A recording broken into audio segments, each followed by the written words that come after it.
irmãos, boa noite. Abra sua Bíblia na segunda carta de João.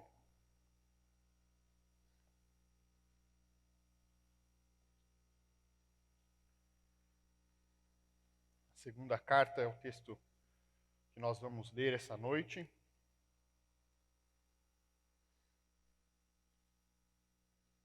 E é a carta mais curta, a menor carta no Novo Testamento que a gente tem na tradução em português.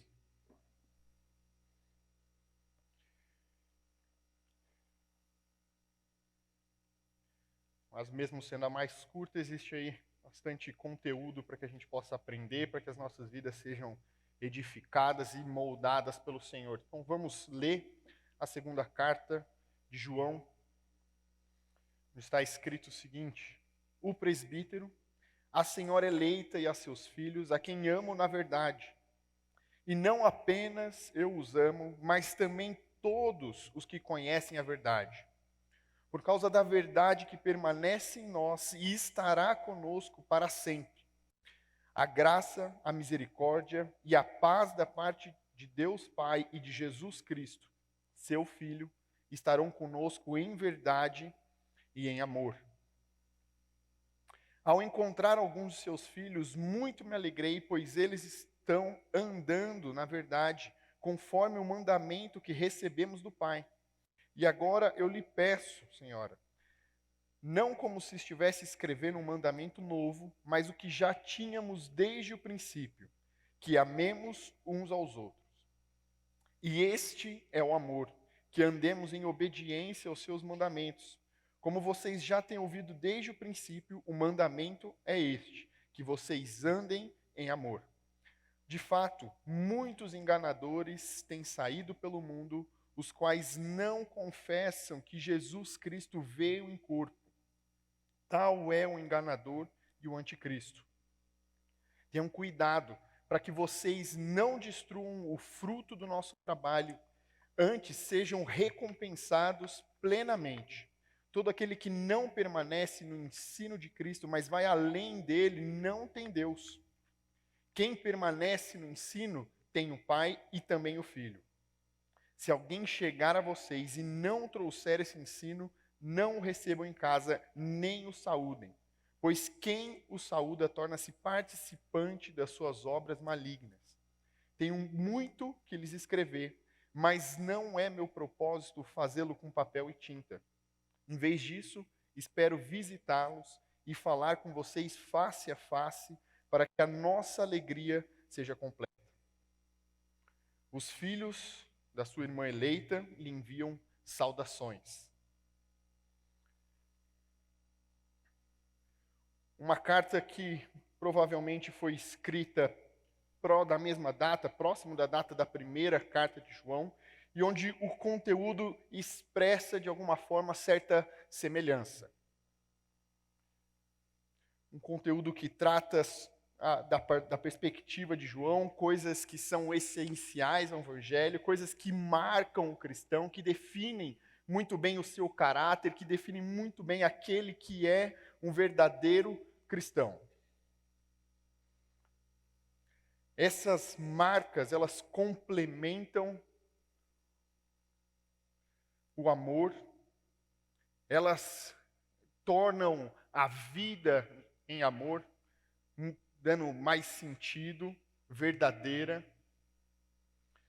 E algo que João ele vai passar para nós nessa carta é acerca de uma vida, sim, em amor, mas uma vida também obediente, uma vida na verdade, uma vida em doutrina, caminhando na doutrina de Cristo, uma vida que é sustentada pelo amor, sim, uma vida em comunidade, uma vida que é sustentada pela fé, uma fé em Cristo, uma fé na palavra, uma fé direcionada, e uma vida que é vivida também experimentada em obediência.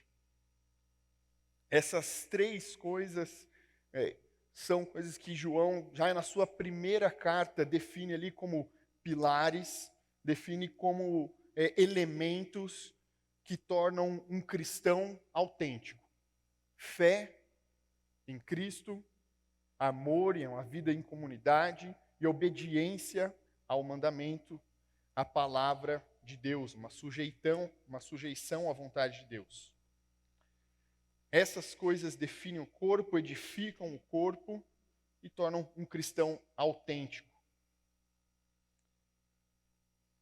Esse amor fraternal baseado em Cristo, que é expresso num comprometimento mútuo, essa fé na doutrina, em Cristo, na pessoa de Cristo, na sua encarnação, na realidade e na verdade da sua obra suficiente, essa obediência e sujeição aos padrões de Deus, que é luz, santo, puro.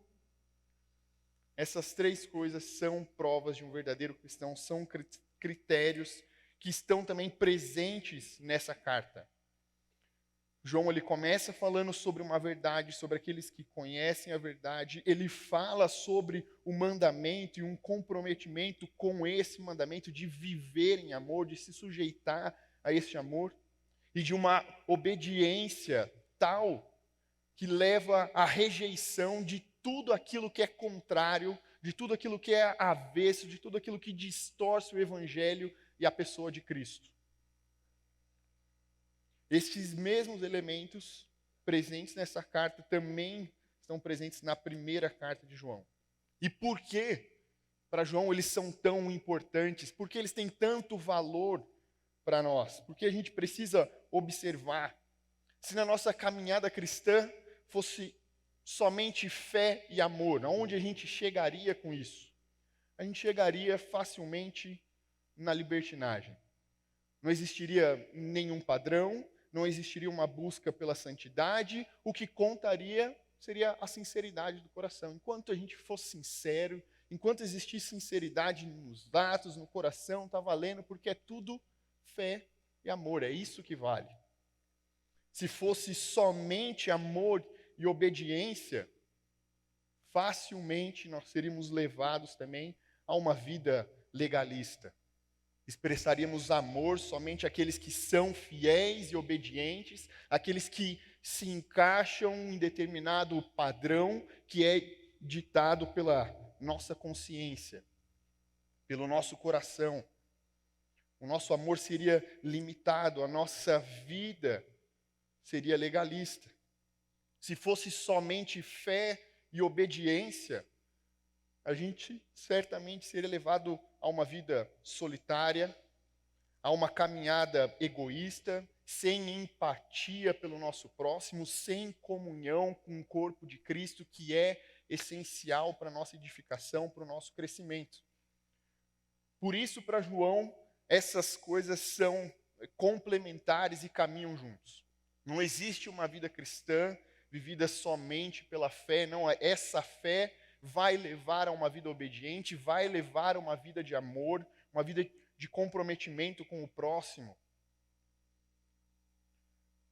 Tudo está ali ligado, são complementares. E nessa carta nós vemos uma progressão rápida, mas vemos que João ele aborda esses critérios de fé, amor e obediência.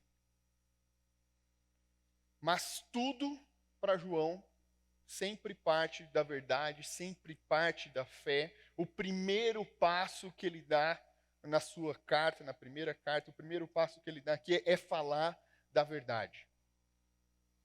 A nossa vida como crentes, ela começa na verdade, ela é experimentada na verdade. Ela é experimentada junto com aqueles que conhecem a verdade.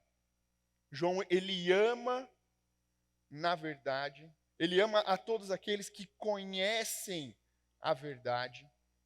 E isso deixa bem claro que não somente a verdade é algo essencial, é algo importante para João, mas que conhecer a verdade se torna também algo essencial. Quando ele fala da verdade, coisa que ele cita 4 vezes no primeiro parágrafo, ele está falando da realidade, daquilo que é concreto, em oposição à mera aparência, a uma simples ideia.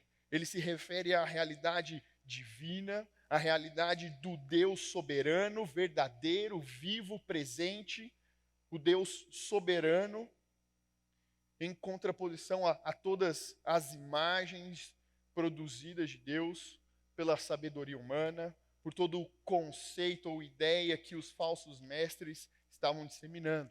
A verdade, para João, ela se refere somente a uma pessoa, refere a Deus. Ele é a verdade. João traz esse conceito na primeira carta dele, quando ele afirma que Deus é luz. Tudo parte do nosso Deus. O nosso padrão de santidade, o nosso padrão para viver, para caminhar, parte do Deus que é luz, a revelação, do Deus que é santo, puro, do Deus que é a verdade e que se revela aos seus. Essa verdade que é Cristo, que é o nosso Senhor, que é a sua palavra revelada, a sua palavra escrita, a palavra que nos foi dada e é possível de entendermos e discernirmos a partir do Espírito, que também é a verdade e nos capacita. Essa verdade precisa ser conhecida.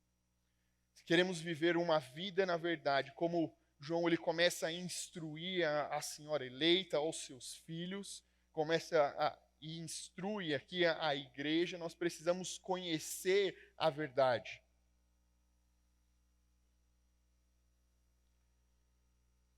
João anunciou esse amor também àqueles que conhecem a verdade. A nossa comunidade é formada por aqueles que conhecem a verdade.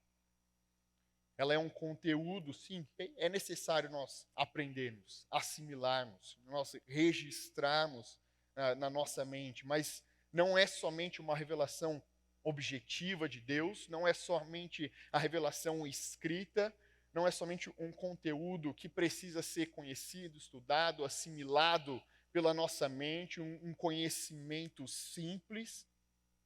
Para João, quando ele fala de conhecer, tem um sinônimo de intimidade, tem um significado de viver uma vida como fruto desse conhecimento, de uma vida controlada por esse conhecimento. E conhecer a verdade é muito mais do que simplesmente dar um assentimento intelectual, do que uma assimilação intelectual do conhecimento das Escrituras, do que discernir o nosso Deus a partir das Escrituras, mas é uma experiência com Ele, uma vida com Ele íntima, controlada pelo amor, pelo apego à verdade e pelo desejo de engrandecer essa verdade, que é Cristo, o nosso Salvador, que é o nosso Deus soberano e o seu Espírito que atua em nós. Para João, uma vida, na verdade, começa a partir disso, de conhecer.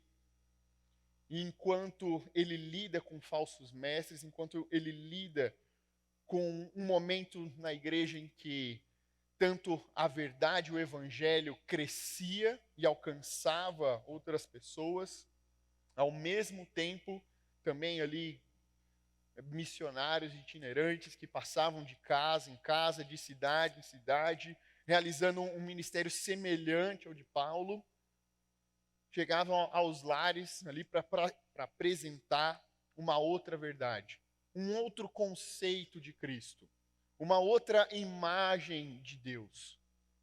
Não é o Cristo encarnado, ele não é real. Não, a sua obra não é suficiente. E com isso fica estabelecida uma diferença mortal grande, uma larga diferença entre aquilo que é verdadeiro, o Cristo, que João afirma ter apalpado, que João afirma ter ouvido, conhecido, caminhado junto, e a verdade disseminada que foge de Cristo, que foge da revelação do nosso Deus, da revelação escrita.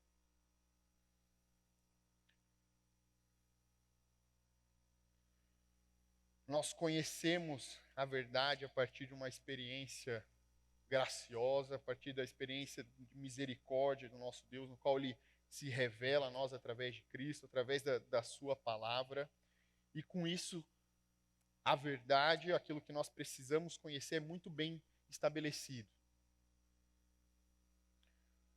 E o que João ele evoca na sua primeira carta e quer lembrar aqui é que conhecer a verdade significa uma fé completa em Cristo, uma fé completa na revelação, na palavra do nosso Deus. E a partir disso ter uma experiência crescente de intimidade, ter uma experiência crescente de uma vida submissa a essa revelação, submissa a esse conhecimento, moldada a partir desse conhecimento,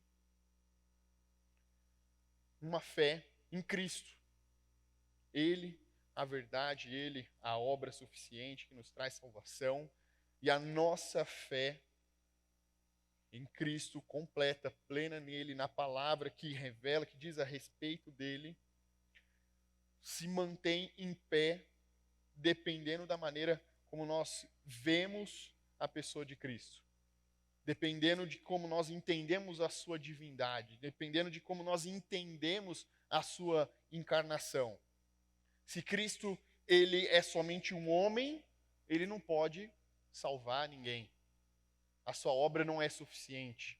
Não existe poder no seu sacrifício que possa trazer perdão. Se ele é um simples homem, a nossa fé é vã. Se ele não encarnou, é impossível dele se identificar conosco. É impossível dele nos representar no seu sacrifício. É necessário que Cristo, ele seja homem, ele seja Deus, que ele tenha encarnado, que ele nos represente na cruz e que ali na sua obra suficiente Deus conceda perdão através do seu sangue derramado, através do seu sacrifício. Por isso, conhecer a verdade, João estabelecer ali que uma vida parte disso, parte de conhecer a verdade, de que uma vida cristã parte da fé completa, plena em Cristo e na revelação de Deus, na revelação que os apóstolos transmitiam, isso é essencial. Uma vida partindo disso, partindo de conhecer e de se viver ali pela fé, na verdade, na revelação suficiente de Deus. Conhecer a verdade se torna o primeiro passo da nossa caminhada. E a primeira coisa aqui que João estabelece e afirma para os seus leitores.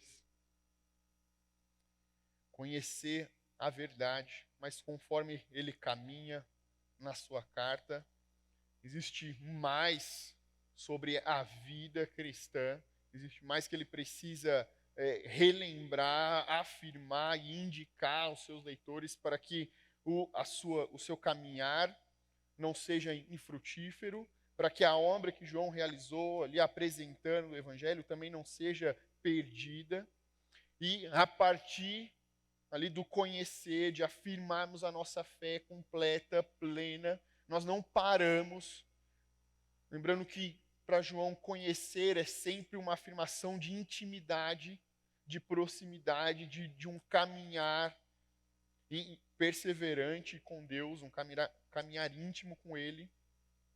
Ele vai afirmar aos seus leitores que é necessário andar no mandamento, conforme o mandamento que recebemos no Pai, que andemos em obediência aos seus mandamentos, andar conforme a verdade. Ele inicia e fecha esse segundo parágrafo ali do 4 ao versículo 6, falando sobre obediência, falando sobre o desenvolver desse caminhar, que envolve duas coisas na nossa vida. Uma delas é a vida em comunidade, uma coisa que nós não podemos excluir da nossa vida cristã. É necessário a nossa fé, conhecer a verdade, e isso nos leva a uma vida em comunidade, a um compromisso com o próximo, porque o mandamento deixado por Cristo é de que nós amemos uns aos outros. É de que o testemunho da igreja ao mundo seja através da comunidade, através do amor, e que através dessa comunidade, dessa fé atuante que faz com que todos sejam um, o mundo possa realmente crer que Cristo veio, que a sua obra é real, que ele alcançou os corações e transformou, trazendo vida e salvação. É através da vida em comunidade, isso é andar na verdade, isso é o nosso aprofundar ali na vida cristã, isso é algo que caracteriza a nossa vida na verdade, uma vida de fé plena em Cristo e na sua palavra. A gente precisa praticar a verdade, não somente conhecer, não somente assimilar de uma forma intelectual. Cristo, ele realizou algo. As suas palavras tiveram importância. Não exige prática. O conhecer a verdade leva a um caminhar, a um andar na verdade, trazendo à nossa vida a exigência de se viver em comunidade, de ter uma vida comprometida com o próximo e com a palavra, a obediência aos mandamentos de Deus.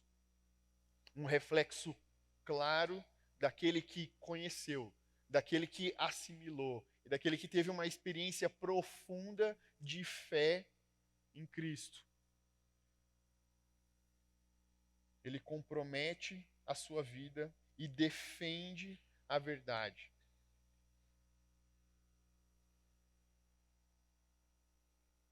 O triste é que, ao mesmo tempo em que existem crentes que defendem a verdade, também desobedecem à verdade.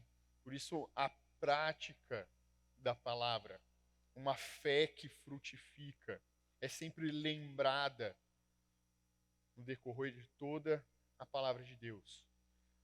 Não é necessário só que a gente defenda e entenda muito bem, porque a gente assimilou o que é o Evangelho, mas é necessário uma vida prática. Defendemos a verdade, vivemos a verdade.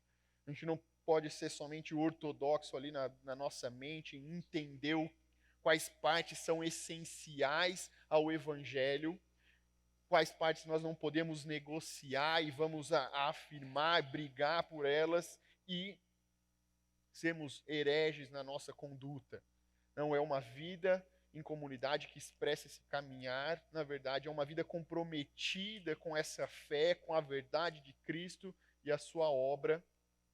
É uma vida que não é hipócrita, que combate o pecado em público e também o pecado em secreto no coração. Não é uma vida para ser vista, mas é uma vida que é vivida de forma completa e é experimentada dentro da comunidade. Tem um compromisso integral e completo com a verdade. Quando Paulo ele fala sobre esse caminhar e estabelece agora mais um abismo, não somente entre aqueles que pregam a verdade, que conhecem a verdade, aqueles não. Ele estabelece outro abismo entre aqueles que vivem e andam segundo a verdade e aqueles que não praticam, não têm nenhum compromisso.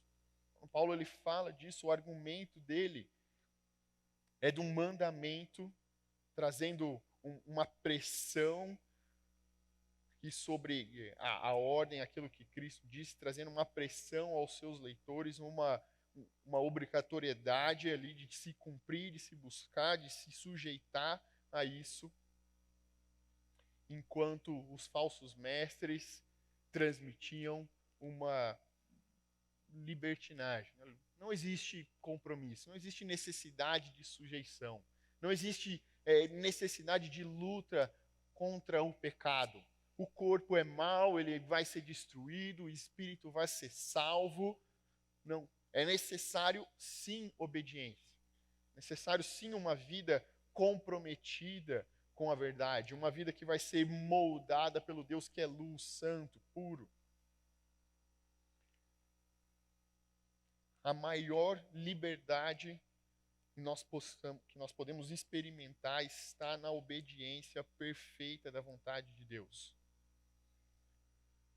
É como se fôssemos um trem, e um trem não tem utilidade nenhuma fora do trilho. Ele não vai conseguir ali desenvolver toda a sua habilidade, toda a sua eficiência ali em velocidade, em transporte, fora do trilho. Um metrô não vai funcionar de forma nenhuma fora do trilho. Ele precisa dos trilhos para poder correr, para poder cumprir com o seu papel de transporte. E nós, como crentes que vivemos debaixo da verdade, debaixo e segundo a fé em Cristo, nosso Senhor, precisamos caminhar dentro da sua palavra. Precisamos caminhar sujeitos e obedientes ao seu mandamento, à sua verdade, uma vida comprometida. E isso se torna alegria para Paulo. E alegria para João. A alegria é que depois ele ter ensinado, depois desses conhecerem a verdade, o evangelho, eles permaneciam andando conforme o mandamento que receberam. Eles permaneciam na verdade. Esse se torna também o apelo de Paulo quanto ao cuidado na palavra, ao cuidado com o evangelho, onde ele vai dizer que todo aquele que permanece no ensino, todo aquele que permanece na verdade, tem o Pai e também o Filho. Esse se torna o apelo, depois de Paulo evocar ali a obediência e a sujeição aos mandamentos. Ao conhecimento da verdade, um caminhar na verdade para que se permaneça na verdade. A assimilação que leva a uma vida prática, que leva a uma insistência e perseverança, um compromisso com a palavra. O que João ele quer deixar bem claro é que esse amor, essa fé, essa obediência, ela vai exigir de nós perseverança para nos manter nesse caminho. Ela vai exigir diligência e uma luta feroz contra o nosso coração para que em todo momento exista uma sujeição amorosa à palavra de Deus, à sua vontade, não uma sujeição rebelde, não uma resistência à vontade de Deus e aos seus mandamentos, não uma sujeição amorosa, alguém que se dobra fácil, que se rende facilmente à palavra, à autoridade do seu Senhor, à soberania do nosso Deus. Essa sujeição amorosa é esperada de nós, esperada dos leitores de João, e a obediência também integral à verdade. Isso levaria eles a também uma rejeição completa a tudo aquilo que distorce a pessoa de Cristo, a tudo aquilo que distorce a verdade, a qualquer tipo de engano. Porque discernirmos muito bem a verdade, assimilamos muito bem o que é o Evangelho, a pessoa de Cristo, a sua divindade e a sua obra poderosa. Nós caminhamos segundo esse entendimento, nossa vida é comprometida com essa verdade e a nossa obediência é integral, é total, é completa à vontade do nosso Deus. Então não existe brecha ou possibilidade de negociar algo do Evangelho, de negociar parte da verdade. Não existe nenhuma brecha para isso, porque a nossa obediência é completa, não há nada a ser negociado ou trocado, não há nada que precise ser reavaliado quanto à verdade de Deus em Cristo e quanto ao Evangelho. João, ele afirma o amor e outras coisas que caminham junto ao amor, a fé e a obediência, mas sempre que nós nos referimos ao amor, a amar alguma coisa, 90% das vezes nós vamos estar afirmando odiar outra. E é o ensino que a palavra, a instrução vai dando a nós. Em Salmos, o salmista vai dizer: vós que amais o Senhor, detestai o mal. Em Romanos, Paulo vai dizer: o amor seja sem hipocrisia, detestai o mal, apegando-vos ao bem. E João vai dizer na sua primeira carta que aqueles que amam ao Senhor odeiam ao mundo por aquilo que ele é, por aquilo que ele representa, pelo seu efeito nos filhos de Deus, odeiam, repudiam, rejeitam de maneira total ao mundo. E essa obediência integral à verdade, esse compromisso com a verdade, essa fé completa, plena em Cristo, fará com que a gente rejeite toda afirmação estranha ao Evangelho. João, ele é sempre radical ao se tratar ali, ao se referir à caminhada cristã. Na sua primeira carta, diversas vezes, as afirmações dele podem levar a gente a pensar que os seus leitores talvez não sejam crentes.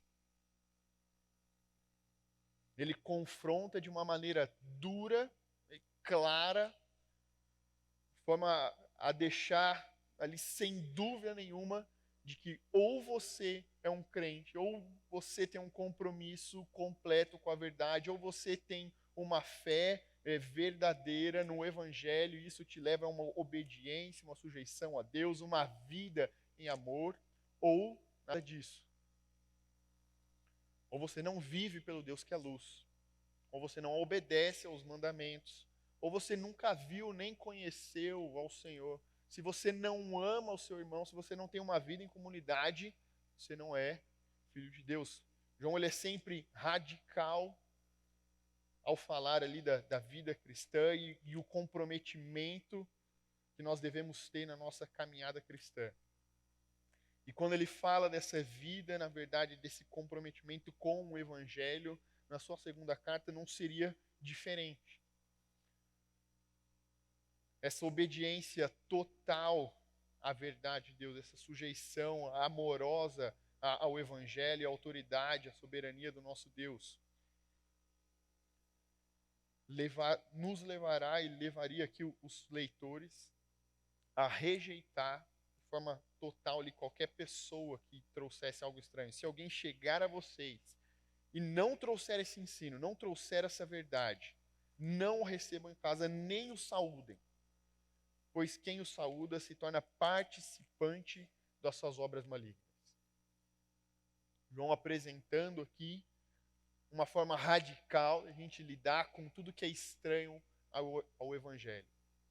Nem dê sinal de atenção, nem saúde, nem tenha parte, porque quem já o saúda, quem o recebe, ali se torna participante das suas obras. Como eu disse, ao mesmo tempo em que o Evangelho era disseminado, em que existiam pessoas viajando e entregando a palavra, a revelação de Cristo, outros agiam da mesma maneira, se tornavam ali viajantes, itinerantes também, parando em cidades, parando na casa daqueles que eram simpatizantes, que eles entendiam como simpatizantes, e começavam ali a disseminar doutrinas estranhas, começavam a distorcer a pessoa de Cristo, dizendo não tem encarnado, não ser real, afirmando com isso que a sua obra não é suficiente, afirmando uma vida cristã que poderia ser experimentada de forma libertina. E para João, a melhor maneira de se lidar com isso é sendo radical. A forma que Cristo apresenta de nós lidarmos com o pecado também é radical. Se o teu olho te faz pecar, se a tua mão te faz pecar, é melhor arrancar, melhor lançar fora e entrar no reino dos céus. Sem um olho, sem uma mão, do que perder a sua vida. É radical quando ele diz nas suas parábolas de que Um homem vende todos os seus bens para adquirir um tesouro e a pérola de grande valor. A nossa posição ao defender a verdade, a nossa posição a nos comprometer com o Evangelho, a nos submeter à autoridade, à soberania do nosso Deus, à sua vontade, é radical, é integral. E assim, nós vamos experimentando uma vida na verdade, uma vida que pode frutificar, uma vida que cresce em intimidade com o Senhor, uma vida que cresce em intimidade com o próximo, expressando o amor que nos alcançou, o amor revelado na cruz, uma vida que edifica o próximo por conta de conhecer a verdade, andar e permanecer na verdade. Para João, esse comprometimento e entender esses três pilares, eles são essenciais para uma vida cristã saudável. A fé, amor e obediência. Um comprometimento com a verdade e um desenvolver a partir disso. Nós estamos em um momento onde muito do amor é pregado, é dito ali nessa época de Natal, onde nós afirmamos a encarnação de Cristo e que é exigido de nós, sim, a expressão desse amor em comunidade e a defesa da nossa fé, da encarnação do nosso Senhor, daquele que completou a obra e sofreu em carne para que houvesse salvação e redenção das nossas vidas. Ao olhar aqui para a carta de João, existem perigos que os seus leitores sofriam e perigos também que nós podemos sofrer de voltar atrás e perder aquilo que nós já ganhamos. Tenham cuidado para que vocês não destruam o fruto do nosso trabalho. Existe o perigo de ir além daquilo que foi revelado e tentar acrescentar algo à nossa vida, porque no nosso entendimento falta alguma coisa, mas todo aquele que não permanece no ensino de Cristo, mas vai além, não tem Deus. Existe o perigo da gente assimilar coisas estranhas e caminhar junto e se tornando participante de obras malignas. Então, o motivo de João de afirmar que é verdade, o motivo de nós, de forma insistente, nos lembrarmos do que é o Evangelho, de afirmarmos a encarnação de Cristo, de nos comprometermos a um caminhar intenso, íntimo com o Senhor, um caminhar intenso e também íntimo com os nossos irmãos, uma obediência ao Senhor, é para que nós não caiamos em nenhum desses perigos, de tornar infrutífero tudo o que fizemos e toda a caminhada até agora, de se tornar participante de obras malignas, de querer distorcer e acrescentar alguma coisa. A nossa vida é na verdade, é pela verdade do nosso Cristo, o nosso Senhor. E precisamos sim reafirmar essa mesma verdade, esse compromisso nos nossos corações. Vamos orar.